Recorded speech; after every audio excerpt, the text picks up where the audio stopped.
Hey, another quick note about the fair. Twin Falls City Youth Council is actually going to be working at the fair, and what they're doing, this is in support of all of our local law enforcers.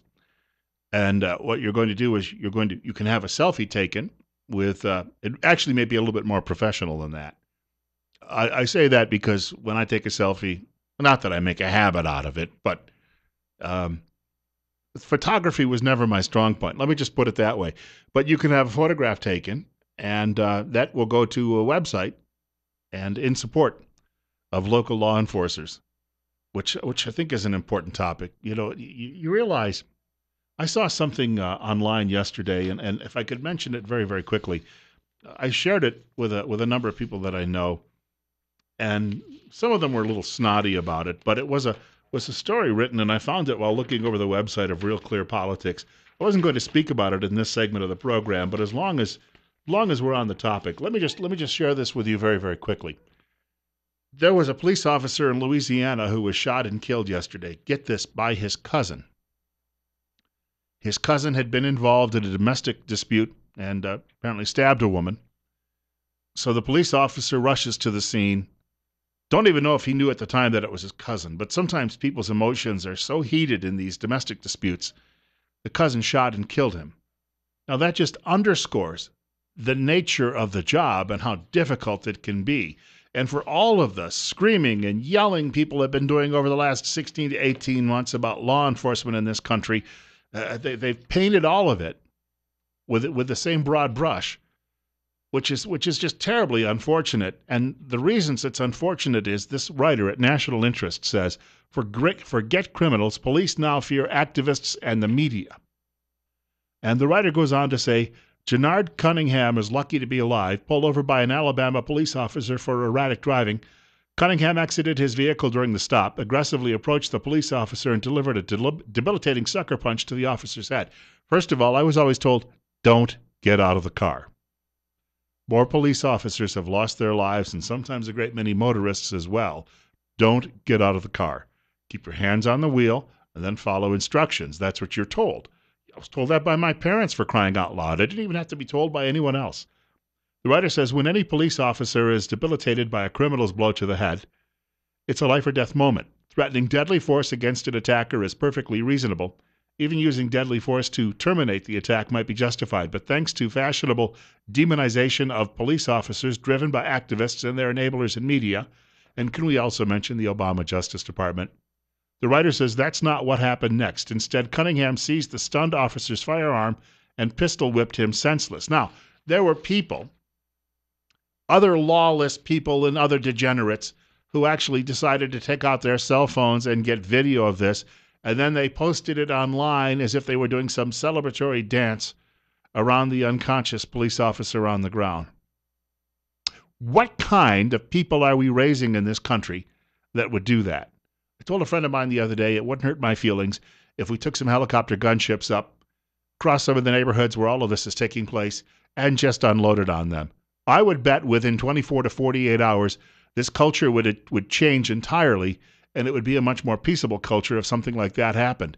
And if we get into a lot of urban violence and rioting, which is, well, we've already had some of it this year, but if it becomes something widespread and much more common, you'll be seeing demands from the public for law and order like that to return. The writer says, I doubt very much the well-meaning of supporters of the Black Lives Matter movement want much attention for their more zealous co-marchers. They've decided to ride this tiger and will find it very difficult to get off, no matter how many police end up hurt or killed. The Black Lives Matter movement should be careful. In the end, the writer says, they will lose everything when mainstream America sees more stories of police officers being shot and photos of bloody detectives. Given a choice between thugs and cops, Americans will ultimately take the side of the police. When it seems the thugs have scored too many scores, Americans will lose all sympathy for those criticizing the police. Heck, I host a radio show. I'm seeing it already. I've been seeing it for months. And I'll tell you what, most people, long before any of this media attempt to discredit police got really into full force 18 months ago, most Americans already were very supportive of law enforcement.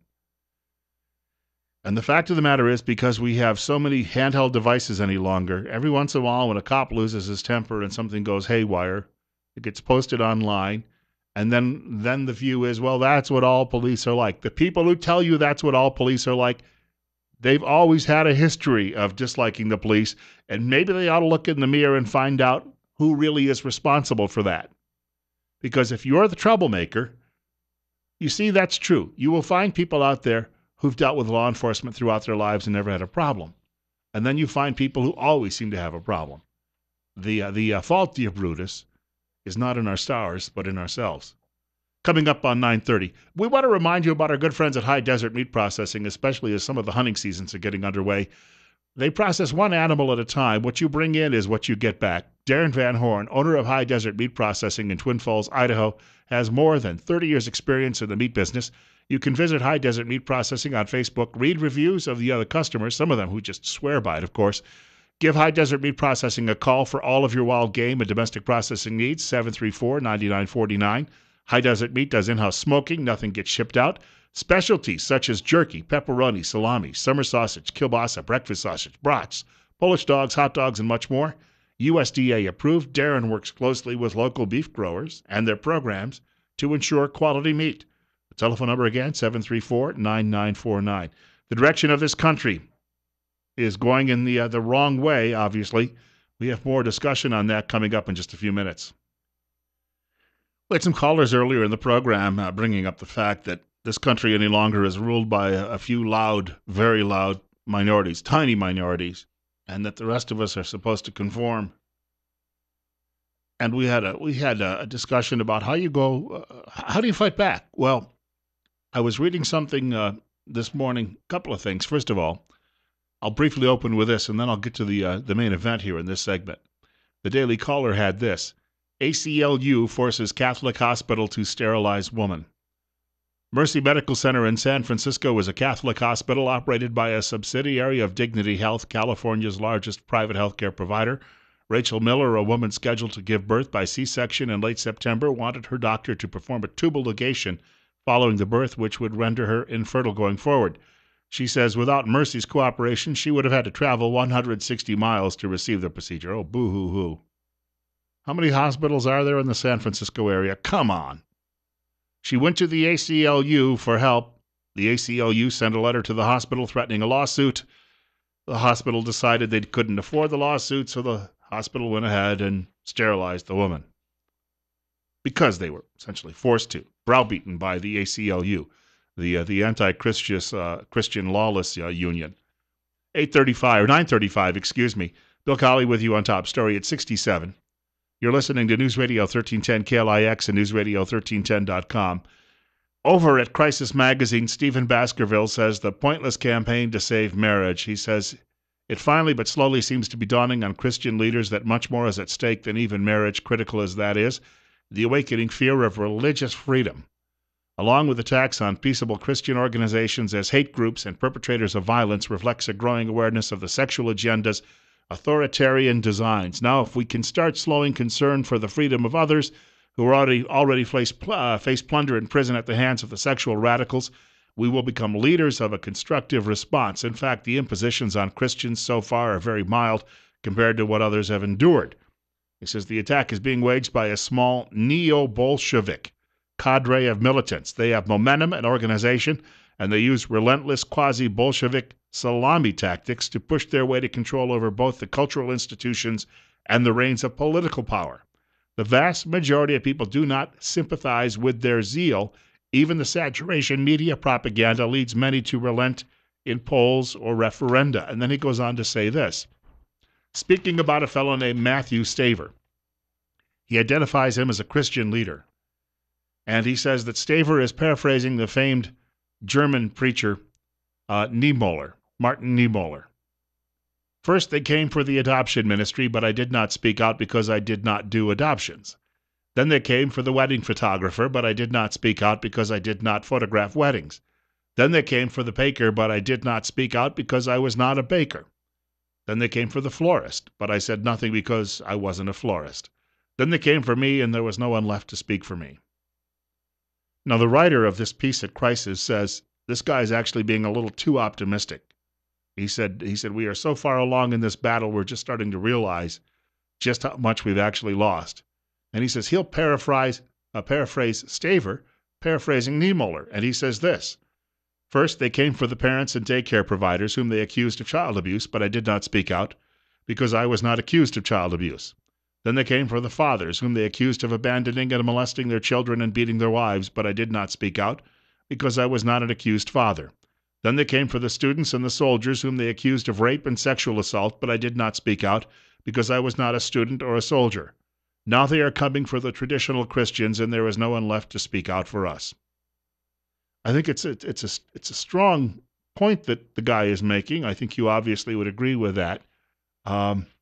He goes on to say that they have fomented historical witch hunts over child abuse in daycare centers and the homes of innocent parents, destroying lives and sending innocent people to prison.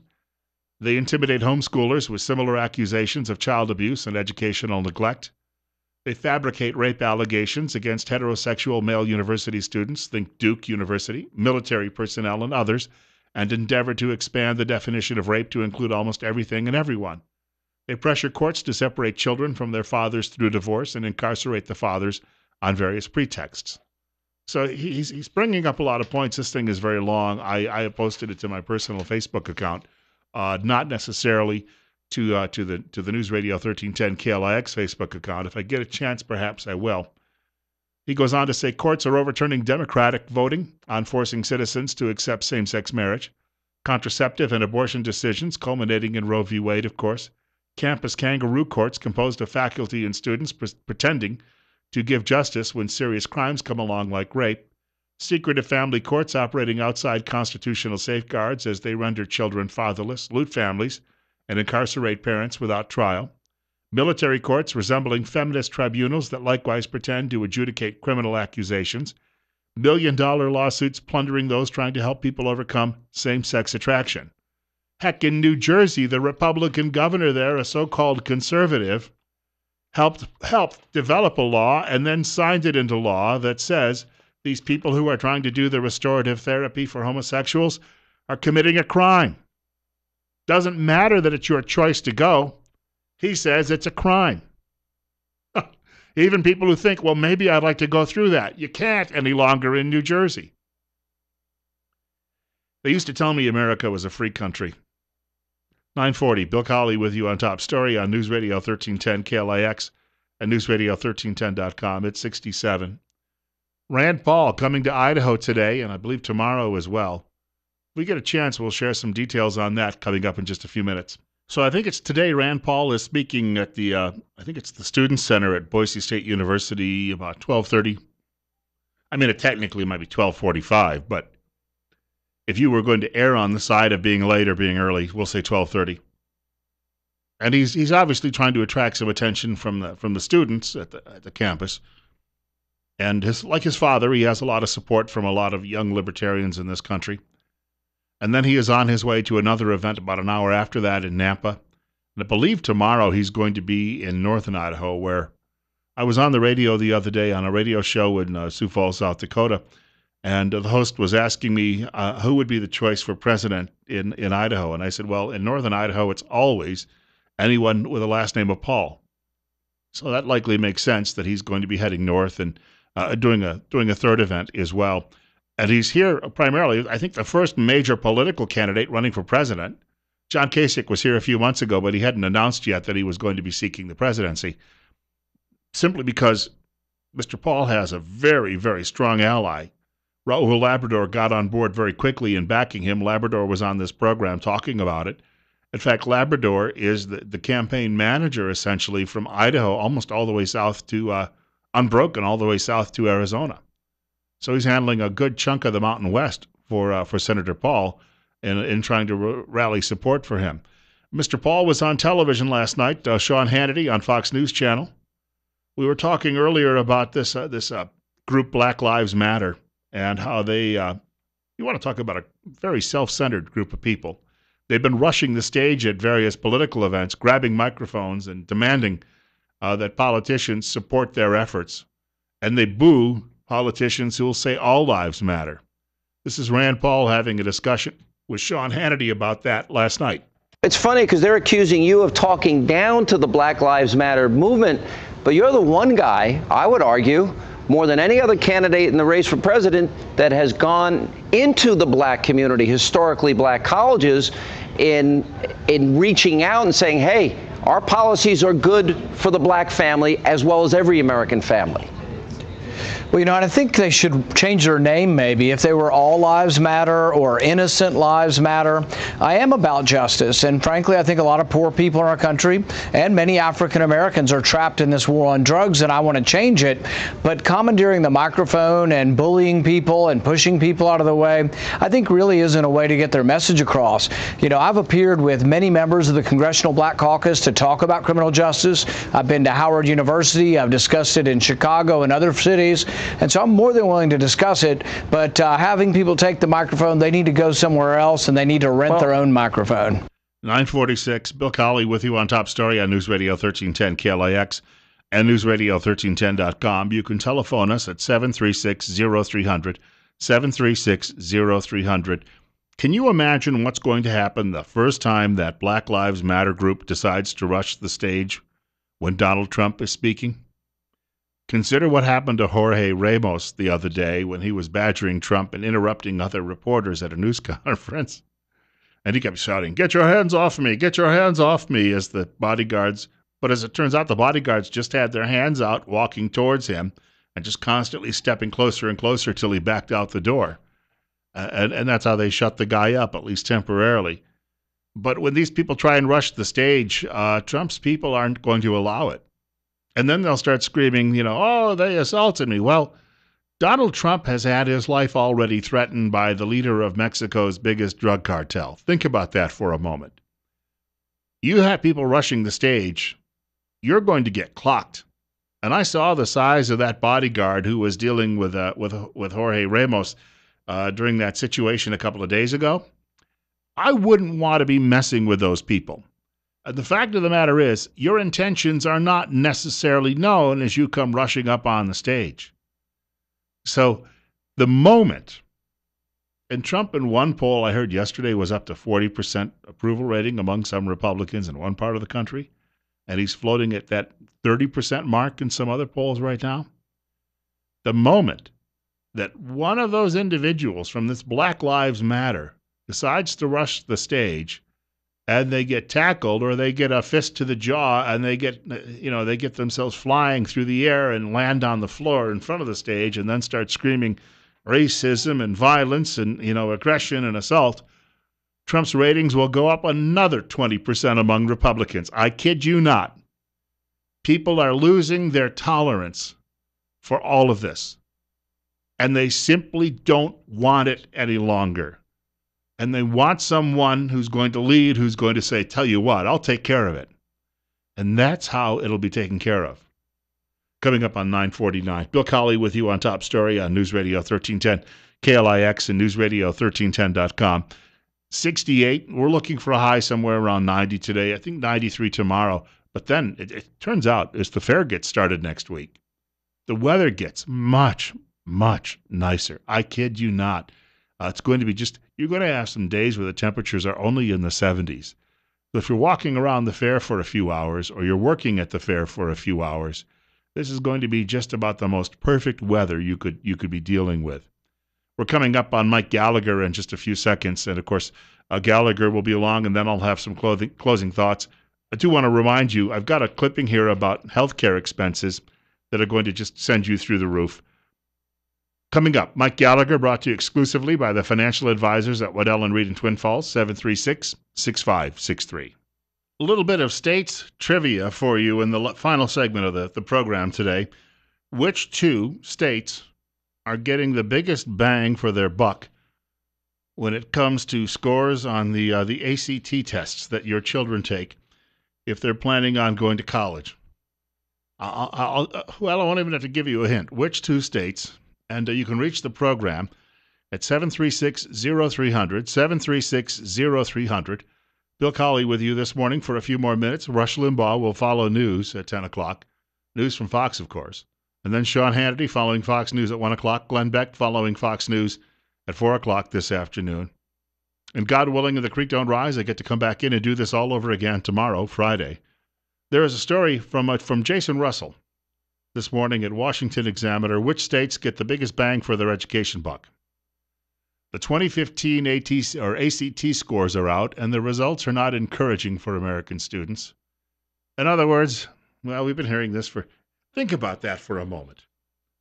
My mother, who only had a high school education and ended up working most of her life, adult life, in a factory, could quote freely from the Bible and Shakespeare. Think about that when you compare what college kids know when they come out of college today. Well, they know that they should respect others' feelings and that it would be wrong for the United States to ever celebrate its past, and that those evil old dead white European men created this country so that they could continue oppressing others. That's what you hear, right? On the other hand, there's a couple of bright lights in this story. Average scores aside, the writer says, which states are scoring the highest given how much they spend on education? Idaho spent $6,791 per pupil but earned an average score of 22.7 points, meaning the state earns an additional 3.3 points on the average ACT test for every $1,000 it spends per student. In Idaho, 37% of students met all four of the ACT's college readiness benchmarks, compared to 28% nationwide. So it's not all about the money, is it?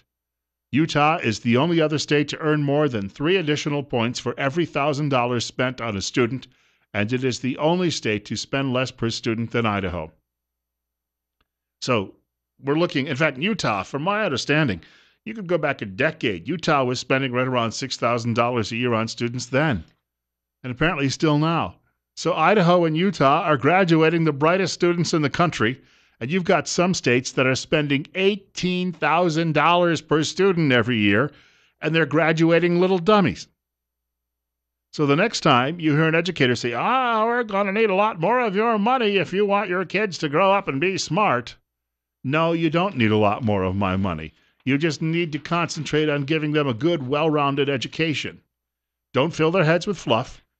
Don't teach them from the handbook of the Democrat Party. Just teach them the way that we used to do it rigorously in this country year after year after year, and we've gotten out of that habit over the last 50 years most places. But apparently not so much here. The one reason those administrators love the idea of getting bigger and bigger budgets, and they want to build more things, because then the superintendent can say, well, gosh, when I took this job, you were only giving me $150,000 a year. I mean, I know I make more money than just about anybody else in this community, but gosh, it's hard being superintendent. And now that we have a new gymnasium, and we added a new wing for all of those new students coming from Syria and Mexico, gosh, it's just not worth $150,000 anymore. So you're going to have to give me $250,000. And then the school board, usually comprised of people who campaign by saying, I was an educator. Yes, of course. Vicious circle here. I was an educator, and I always thought we should spend more money on pay, including my own. So yes, let's give them more money because they have a much bigger operation now. That's what that's really all about. The notion that we're actually going to make kids smarter, we'll get to that at some point. News is on the way. Bill Colley with you. It's 9:59. 69 at the studio. Hope you have a great day, and I want to see you back here tomorrow morning. Otherwise, we're going to have a long talk over the weekend.